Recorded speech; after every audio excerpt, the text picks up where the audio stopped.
Always good to be at DLD. It's always a wonderful community, and this is a particularly impressive place to have an event. So thanks, Karlsruhe, and thank you, Torsten, for being generous enough to be interviewed. You're an entrepreneur, you're a researcher, you're an authority on robotics and automation. Perhaps to begin, you might give your sort of overall analysis of where we are in the market. I know you have a distinction between robotics and automation, and maybe you can clean up some of the language. The professor at the beginning said that we're in a kind of post-language data age, but we still need language to express ourselves here. We're not talking in data, we're talking in language. So maybe you can also distinguish between automation and AI, and to suggest whether, what words, even if, you know, maybe one day words will go away, but what words should we be using to make sense of this world? Thank you, Andrew, and first of all, thanks for the invitation. It's really a great pleasure to be here. Actually, I would say a great honor, looking at who has been speaking at DLD before.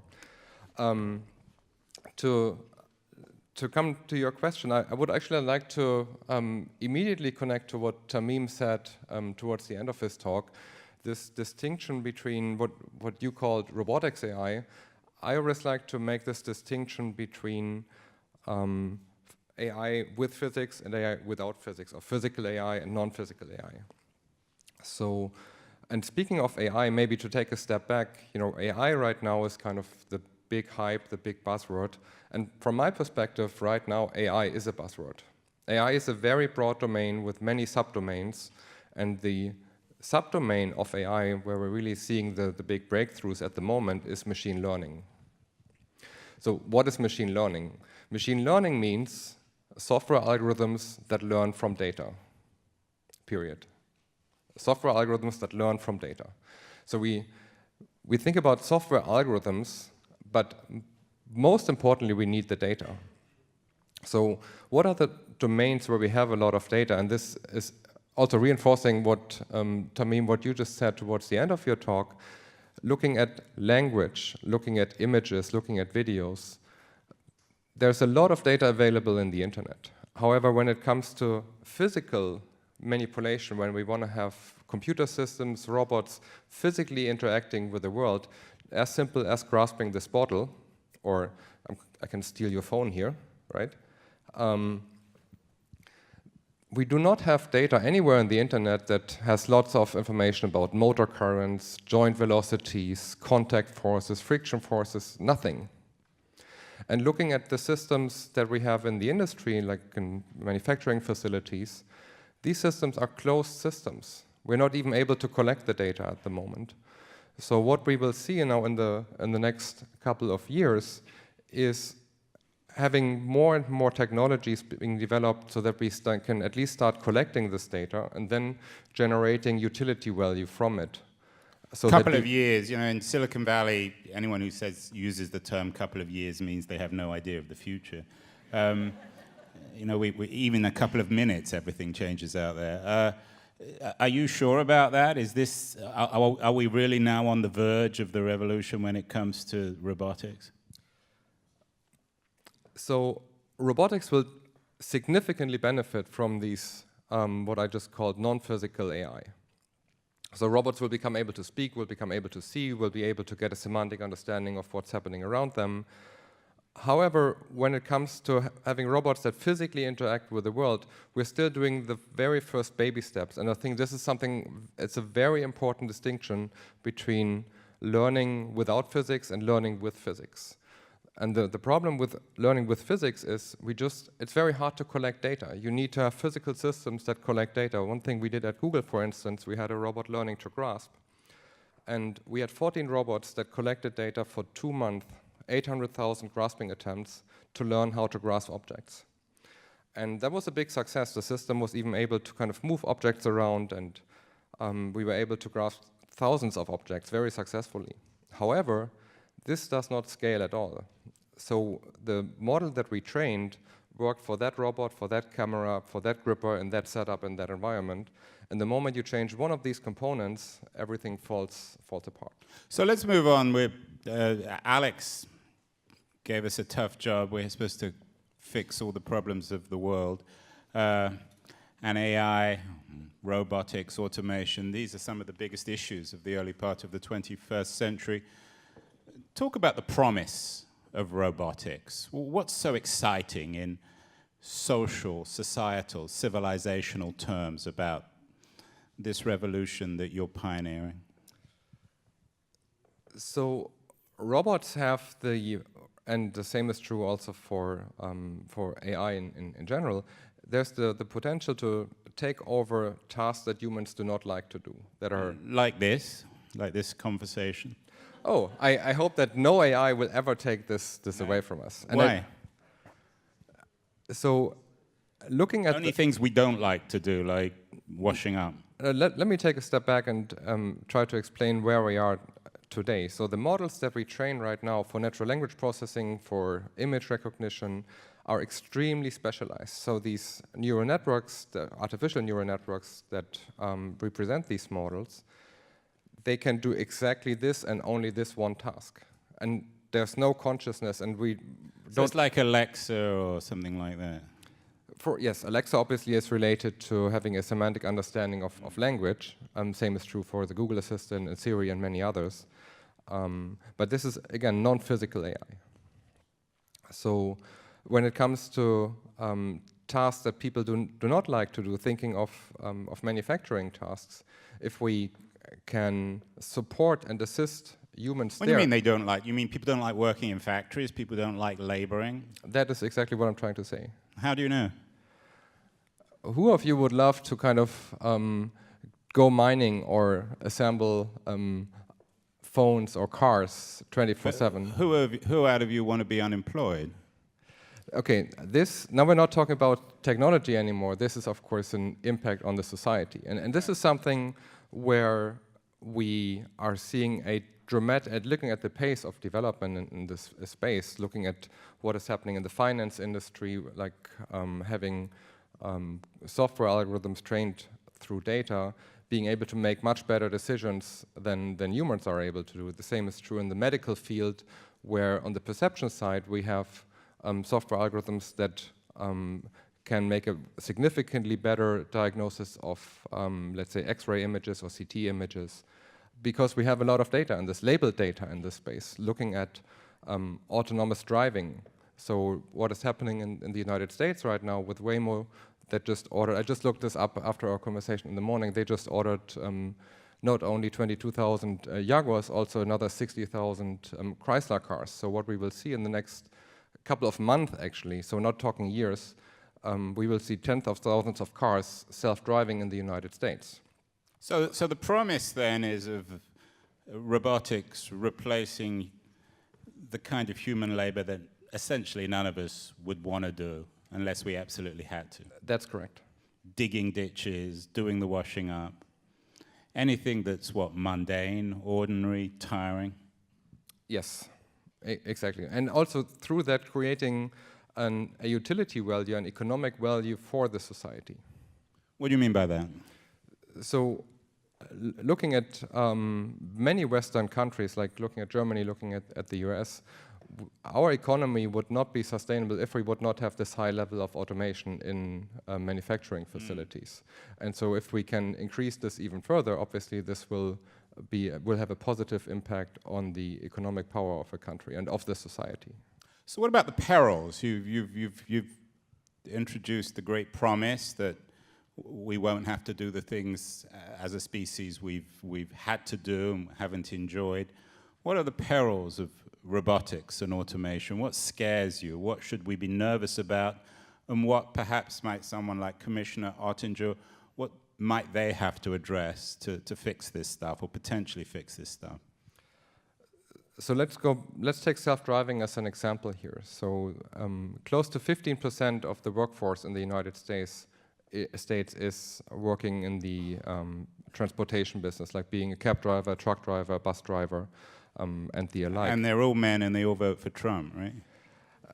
let's not touch this for now.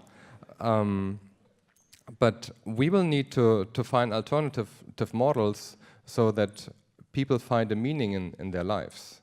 So if let's say within the next couple of years, many of these jobs that we still have to, and this will, by the way, not happen from one day to another. There will be a transition process over many years.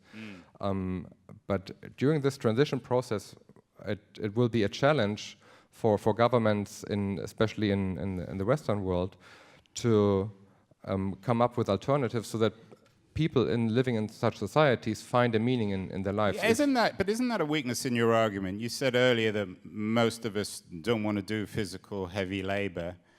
And then you suggested that a cab driver or a factory worker, that they're actually deriving meaning from their labor of having value in society. Is there a contradiction there? There is a contradiction. This is something that people are struggling with. However, there may be a way, kind of a middle ground, so that people in general have to work less and can kind of become creative, kind of do things they enjoy doing. But there needs to be a balance between adding value to the society and enjoying life. So it's the old sort of Marxist promise from his German ideology of technology liberating us from things that we've never wanted to do and enabling us to realize ourselves. What would we do you think, as a species, if we don't have to do physical labor, if the world is being operated around robots? You're asking tough questions to an engineer and to a researcher. These are easy questions. You wait till the hard ones later. But remember, you're responsible. You have to address this, because you're one of the guys orchestrating this. So if it's not me asking it, it will be someone like Oettinger or politicians, or perhaps the angry ex-cab workers who now have no labor and no way of deriving meaning. Absolutely. So looking at the idea of universal basic income. So there are actually, this is also something that cannot be introduced from one day to another. But there are models already in place to also transition to such a model, so that when robots add value to a society, to the economic part of a society, that value can not only be distributed to the top 5% of a society, but to the entire society, so that everyone benefits from this. So you're suggesting that there needs to be a role for regulators, politicians, guys like Oettinger in this robotic revolution. Are you saying that we're still at the earliest stages of it, and that at some point the grown-ups have to step in and start establishing rules? Grown-ups being politicians, I don't know if that's an insult or a compliment. So I am convinced that we will need these rules also from an ethical perspective. So Google just earlier, not this month, like early in June, published their AI and ethics principles. Is that a contradiction in terms with Google? So let me take a step back. He's an ex-Google guy, so that was a joke, really. Let me try to take a step back here. So one of the risks that I'm seeing, and I'm sure that many of you agree with that, is that the current pace of technological developments is so high that governments are not able to keep up with creating new policies. And I think we've seen that already over the past a couple of years or even decades, especially in the United States. And we've seen it with GDPR. I was talking to the Burda CEO yesterday. He told me that GDPR, the very legislation, was invented in 2012. That's 5 years ago. I mean, 2012, 5 years ago, is absurd. So politicians are struggling to keep up. Absolutely. And so in what we discussed today in the morning, one of the risks that are happening right now is that this power over data is in the hand of a very few companies in the world. And I'm not only meaning what? Google, Facebook, Google, Apple, Amazon, Microsoft. And then China, right? And China. Well, we're going to come on to China in a minute. So can we trust these companies are setting up organizations for self-regulation? Can we trust these companies to self-regulate? So let me talk about Google specifically here. So Can we trust Google to self-regulate then, to be specific? yes. You know why? No, let me answer. Okay, go on. So, right, as of right now, Google has, and I know that especially in Germany and Europe, that there's a lot of criticism on Google. However, having been there and having been inside of Google, they're very high ideals. So the intent of Larry Page at that point is to really try to do something good for the society, for humanity. This is at least what they are claiming, and this is also how they motivate and Well, attract. you know Larry, you've talked to him, so I've- this is not some abstract Yes. observation. I know him quite well, and I'm still in touch with him. So as long as we have such a leader there, I'm much less concerned. But imagine you would have, and the next CEO, Larry, steps down at some point, and someone else takes over. And let's Travis Kalanick, so let's say you mentioned Trump. So Donald Trump. He gets a promotion from president of the US to head of Google. So in such a case, so if someone would misuse the power that such a company has over people, over the society, there's a big risk, and it's a challenge for governments kind of to regulate that. And I'm not sure whether any government has a good answer to this question at the But moment. governments, all we have, as I said, Ottinger's going to speak after us. I think he's going to, I'm not sure what he's going to say, but my guess is he's going to talk about innovation in Europe. Give us a brief overview of what's happening in Europe. You are obviously someone with 1 foot in Silicon Valley, 1 foot here. Do Europeans have anything to be proud of? Are you keeping up with the US on this, or China? So in the domain of AI, obviously there's a lot of stuff also happening in Europe, but Europe is very democratic here, and like looking at funding models, things are, just because of this principle of democracy, which is a very high value that should be extremely appreciated, but it slows processes down. Wow, so you're saying that democracy is not good for innovation? This is not what I said. What did you say? So if you look at what's happening in the Bay Area, or if you look we have democracy in the Bay Area too, kind of. What is happening in the Bay Area, if there's a significant amount of money behind these efforts, looking at Google, looking at Apple, and if Google sets a goal and says, hey, machine learning is kind of the next thing, and we're investing heavily in it, there's like billions, like significant amounts of funding that even at the European level, we have a challenge to compete with, and in a very focused way, without any slow decision making. The only goal is to make progress, and it's really for engineers being heads down and developing new technologies, without looking for funding left, for looking for funding right. And also, coming to privacy, people in the Bay Area like to ignore current standards for at least for some time, and they just try to add value, do something new that has not been done before. And once they have shown that there's kind of some added value, then they at some point look at, okay, how can we now come up with a product? How can we come up with a regulation about it? Is it conceivable that the equivalent of Google or Amazon or Apple for automation or robotics, is it conceivable it could come out of Europe? Could it come from one of your students in Karlsruhe? So one of the main advantages, and this is something where Europe should be proud of, I think Europe is much better at bottom-up engineering. So we are significantly stronger from my perspective when it comes to mechatronics, when it comes to hardware, safety, real-time systems, coming from the bottom, looking at the German automotive industry. So it's like re-engineering. It's not re-engineering. It's kind of having an iterative process, but not so much of a disruptive process that we're seeing in the Bay Area. Also looking at China that you just mentioned, and in the domain of research, in the field of AI, China has already overtaken the United States in terms of impact. And this is happening today. So if this is happening today in research, like 10 years from now, I would not be surprised if China will be a major leader in the field of Very AI. briefly, does the Chinese thing worry you, given the sort of repressive nature of their political system and given the social control system that's being implemented? Does it worry you that AI now, that China seems to be leading the US and certainly Europe, both in robotics and automation?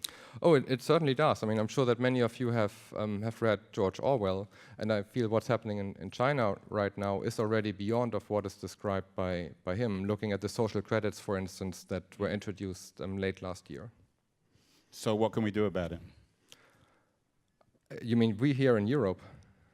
We generally, I mean, do we, I wouldn't say fighting China, but in terms of, is it a threat to the world that China is leading so much on the robotics front? Should we be worried about it? Should it be something that keeps us awake at night? Or certainly, again, politicians like Hartinger, should we be nervous about it?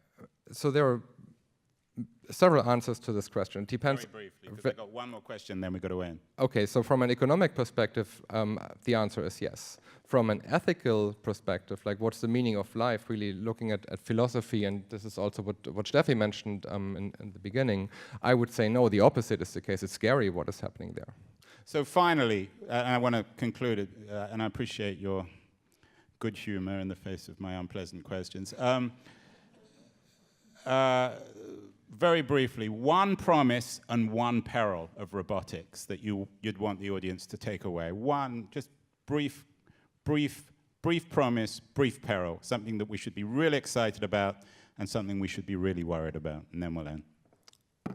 So one promise is that robots years from now, and this also refers to what Tamim said, will be able to take over much more jobs humans don't like, or much more tasks humans do not like to do, humans do not enjoy doing.